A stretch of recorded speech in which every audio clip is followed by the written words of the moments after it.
What attracted you to Comrades? It was the script. It was quite unlike any film script I've ever read. There was no sense of narrative and pushing the story on.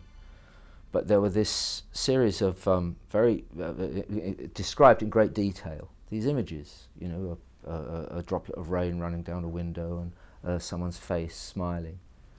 And it's kind of difficult to understand exactly what sort of film it would make. It was difficult to interpret it. But there was obviously something very special about it. And you know, the depiction of the rural lives in Dorset at that time, it just had something kind of genuine about it. I think for me it was the whole subject matter, not particularly her, it was the whole thing. I thought was, you know, a story well worth telling, and just to be part of that for me was the thing. And also she was quite a serious woman who supported her husband and who, you know, she wasn't one of those women saying, "What are you doing? Come on, don't make any trouble, don't make any trouble." That they believed that they were right and that they should, you know, work as hard as they could for the people.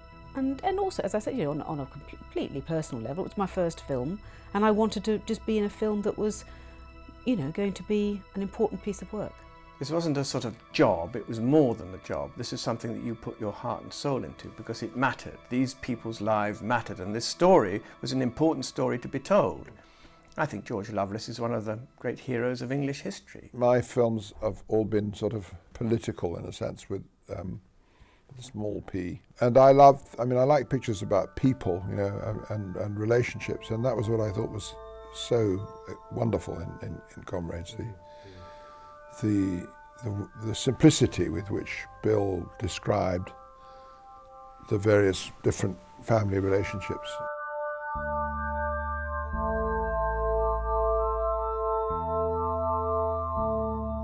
And how did he prepare you as an actor then? You know, in no way at all. I mean, it's the usual thing. You don't get much rehearsals for films, and we all slept down to Dorset, you know, put our rural gear on and got on with it. In the casting process, he would choose actors not just to do the part, but he would choose actors because of how he related to them as people. You know, I think he cast us as much as anything for the way we looked and the faces, and a certain sort of quality in the eye, as much as anything else, as much as any skills we had.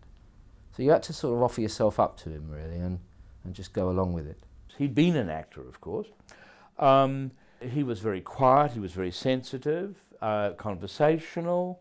I mean, actors loved him because he was not going to shout or push people about or be a martinet. He was a great doer, Bill, you know, and also he wouldn't suffer fools, which is always a very attractive quality, I have to say, and knew what he wanted. And also, you know, to some extent, we weren't discouraged from extemporising. We could make stuff up and all that. One of his great things was not to do any fussy acting, because he didn't want anything to get in the way of the purity of the emotion that you were feeling at any particular time, which is actually, if you think about it, very truthful to life. We are very simple in life. Our emotions are very simple, and we always have very direct thoughts.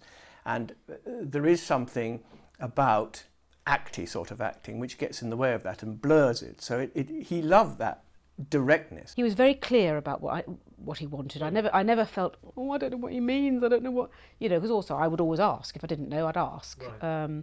And even if you had to tell me again, I'd say, I know I'm stupid, but just tell me again what you mean. And that was great. And as long as, I think with those people, as long as you're straight with them, they're straight with you. And the other thing that he liked was, and this was his great credo, was not being rushed. Don't rush it. He would very often, even after he'd said it to me once, would come up and say, just before he said action, he would say, don't rush it, Robin, don't rush it. Remember, it's 1830, not 1980. He hadn't read Stanislavski, as far as I know, and he wasn't giving you notes about motivation or anything. You'd ask him a question, and he'd just describe what the film would be. You know, there's a figure walking through the landscape, and then there's a thing scything through the grass as they cut the hay, and then there's a wide shot. And so you started to see the sequence in the way that and it didn't really answer your question of how to play it, but it gave you an inkling, you know. When a scene went well, he was absolutely ebullient and cock-a-hoop. I mean, he was so, and especially if it went emotionally well. For me, he was a good teacher, which I think is always useful.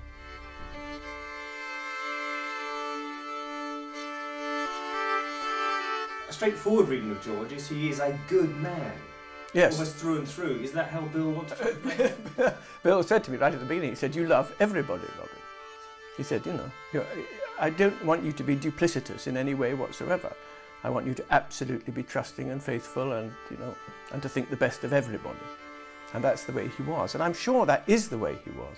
And I'm sure that's what led to his transportation in the end, is the fact that he was over-trusting and didn't see traps that were laid for him by scheming politicians and men of power.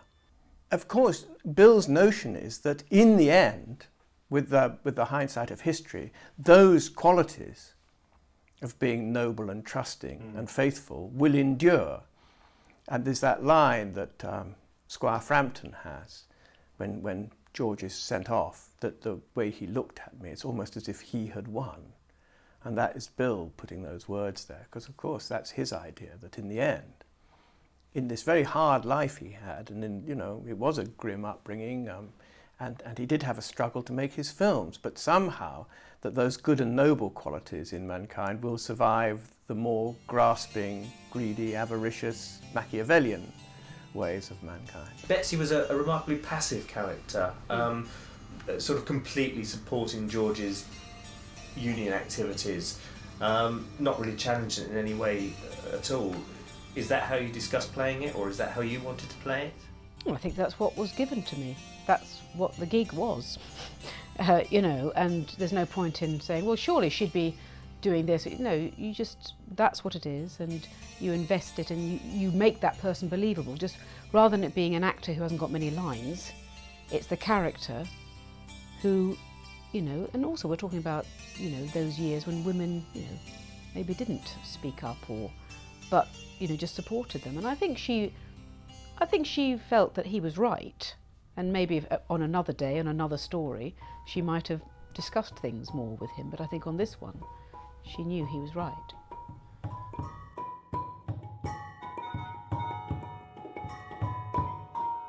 Did you see him as a political filmmaker? I don't know that I did, really. And I don't know that I saw it as an overtly political film in the end. It wasn't a call to arms or anything. It was just about injustice.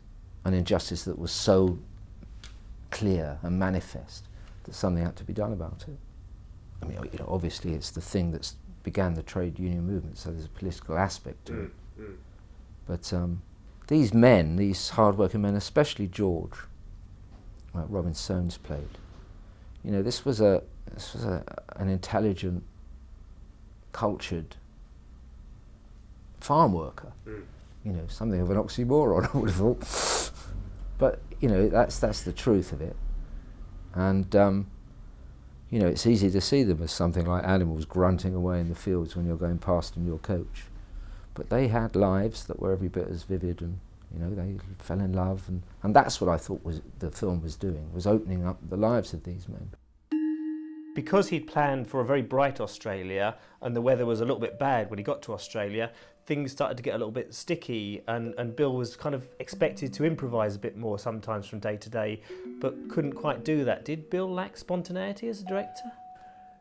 No, it wasn't that he lacked spontaneity. He knew what he wanted to achieve. And if it was raining, that wasn't what he wanted to see. He wanted to see what he wanted to see. He put up with mud, rain, slush and sleet in Dorset, but he had this vision of Australia as a place where it never rained, the sun was always shining and the skies were eternally blue.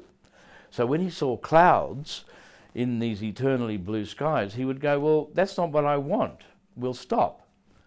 And he had a view that kind of didn't quite fit with getting the schedule done necessarily, because he just wanted it to be the way he wanted it to be. As a producer responsible for the Australian shoot, I would have to say there were times I was going, oh dear, we're not going to get the schedule today, and we didn't get it yesterday either. So of course those are matters of concern, but I never thought that he lacked spontaneity. I can picture him in Australia, trundling through the desert, looking this way and that way, trying to work out which way he was going to shoot this damnably difficult scene with two people passing in an empty landscape like two roads. I thought, how's he going to do that? Where's he going to put the camera and all that? And getting more and more upset, close to tears sometimes. Very emotional man. He couldn't hide it, you know, however he was feeling, it beamed out of him. If he was upset or angry, it just showed in every fibre of his being.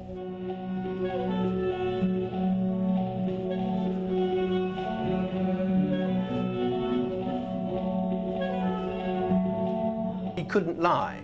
If he was feeling something, he couldn't disguise it. So, you know, there was nothing manipulative or devious about him. Which is why, in a way, of course, the story of George Lovelace attracted him so much, because here's another man who couldn't hide anything and who was completely undevious. He was just he was a very sweet man, you know, very sweet-natured man, actually, very gentle man. But when it came down to it, when you're actually there doing it, my God, then he was completely ruthless, which is actually another feature of a great director, in a way, that he was about getting what he wanted. And often it didn't quite go the way he wanted it. The vision was not, whatever was coming up was not quite how he had imagined it, you know. And so that always led to great difficulty. So there's one day in Dorchester, when it says there's a mountain of earth on the side of the road. It's primitive earth road mending, you know, and there's a big pile of earth. And he just sort of walked up and said, "What's that molehill doing there?" And so Simon said, "Well, isn't that what you wanted, Bill? What? He said, "No," he said, "I want a mountain of earth." And Simon said, "Well, we're very short of time, Bill. You know, we really need to get a move on." He said, no, when I've got a mountain of earth, I shall start filming." And Simon chased him down the street and pinned him against the wall and called him a little Scottish shitcake or something. But Bill said, no, just read the script, Simon. Just see what it says. I'm not being over awkward, it's just what I want. And so more earth was put there, and then we got on with the scene. I saw my role very quickly as helping Bill to realise his own vision. In other words, that's what I was there to do, and to do it somehow within the cost. I didn't manage that, because in fact we went significantly over. I think Simon, you know, is a great producer and an admirable man. And I think with somebody else, it might have been very difficult for Bill to finish the film at all. I think Simon did a great deal to protect him and soak up some of the flack. One of the best bits, when we came back to England and we had still got these little bits to do, one of them was we needed winter shots. We had deliberately planned to go to Australia, because he wanted all the seasons in the film, and then to come back in the winter in the UK and do some winter shots. So one day, Bill suddenly says, we're going back to Tyneham, which is where we built the village. He said, I need snow for this. And he told me famous stories about how he'd done snow in the trilogy, by getting, I think it was flour, but it was salt or flour or something. He'd just gone out and bought and sprinkled and made it look like, and it did indeed look really gold. But we were talking about a huge landscape, so I said to Bill, "Bill, you know, we have to shoot it tomorrow. We can't sit around and wait for it maybe to snow." And amazingly, it did. It did. It was extraordinary that we woke up in the morning and it was actually snowing so hard we couldn't even get in to Tyneham to do the shot. And so that shot of Leg, you know, going away with his two children in the snow, I mean, that was how Bill saw it, and it just happened. I mean, incredible, you know. Whether he was in touch with somebody, I don't know, but it was wonderful. He was a man of extraordinary talent. It was like he was born to be a filmmaker.